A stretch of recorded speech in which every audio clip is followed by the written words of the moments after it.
When we last read in chapter 3, we remember that Eugenia was getting more and more frustrated about this accordion. She could not return it, so she decided to list an advertisement in the newspaper to sell it. Let's continue to see how this story is unfolding. Chapter 4. The next day, there was a knock at the door. Eugenia opened it and discovered a small, round man. The man was wearing a green velvet suit and a green velvet hat. The hat resembled a moldy mushroom. "Yes," said Eugenia.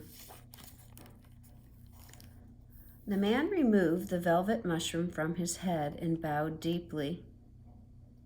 "I am Gaston Latreau." "Good for you," said Eugenia.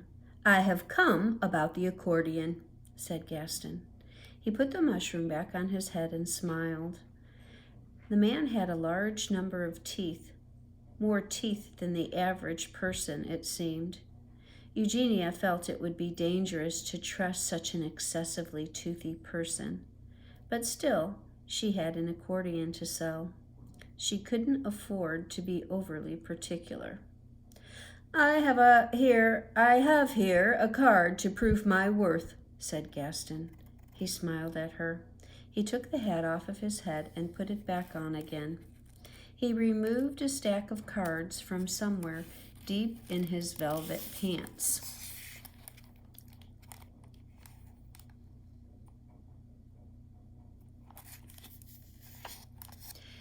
"A card is not necessary," said Eugenia.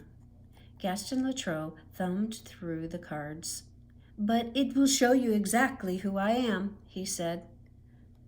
"Everything is good. All is just exactly as it should be." "I doubt that most sincerely," said Eugenia. Baby appeared. She said, "Oh, we have a visitor. Isn't that wonderful?" "Hello, beautiful lady," said Gaston to Baby. "I greet you with excessive amounts of joy." He took the hat off of his head. He bowed deeply. The stack of cards fluttered to the ground. "For pity's sake," said Eugenia. "You should not worry," said Gaston. He smiled at her with his many teeth. He put his hat back on and bent to pick up the cards. "I will find the card for you." "As I said previously, I do not need a card," said Eugenia. She could feel her face getting warm. "Ah, but I have located it," said Gaston. "Here is the card of my worth." He handed a card to Eugenia. "Magic tricks of every variety, parties large and small." She lowered the card. "I have absolutely no need for magic," she said, "and I am not throwing a party." Wrong card. Just wait a moment, please," said Gaston. He shuffled through the cards.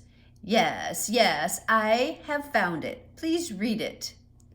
Gaston reached past Eugenia and handed a card to Baby. "Joyous exultations, songs for every occasion, composed and sung for you by Gaston." Baby smiled. "Isn't that just wonderful? I do love a good song." "So sorry," said Gaston. "This is not the card I am searching for either." "No one needs a card," said Eugenia. She stamped her foot. "Let us attend to the matter at hand. There is an accordion for sale. Do you wish to purchase it or not?" Please hold for only a minute," said Gaston. "I have located it. Here's the correct card, you will see." He handed another card to Eugenia. "Accordion lessons." Gaston Latrobe can teach anyone to make beautiful sounds upon the world's most magnificent instrument. Eugenia lowered the card. She felt, as usual, extremely frustrated. Why was everyone so annoyingly obtuse?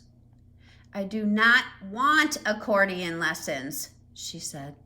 She spoke slowly. I have an accordion for sale. I am selling an accordion. Do you wish to purchase it? Ho, ho, ho, said Gaston, as if Eugenia had just told him some very funny joke. At this point, Frank showed up. Hello, Miss Lincoln, he said to Eugenia. Hello, Miss Lincoln, he said to Baby.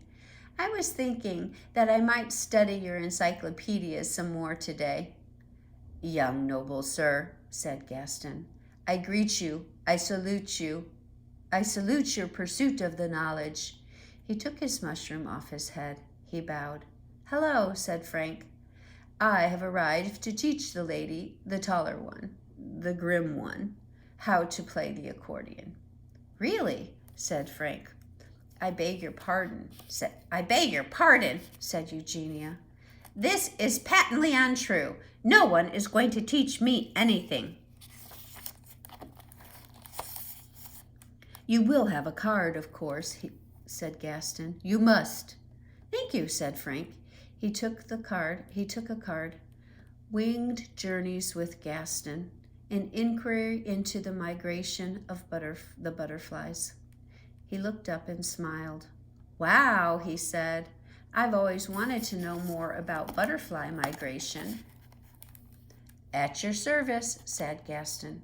He raised his velvet hat and lowered it. But first, we must turn our attention to the accordion.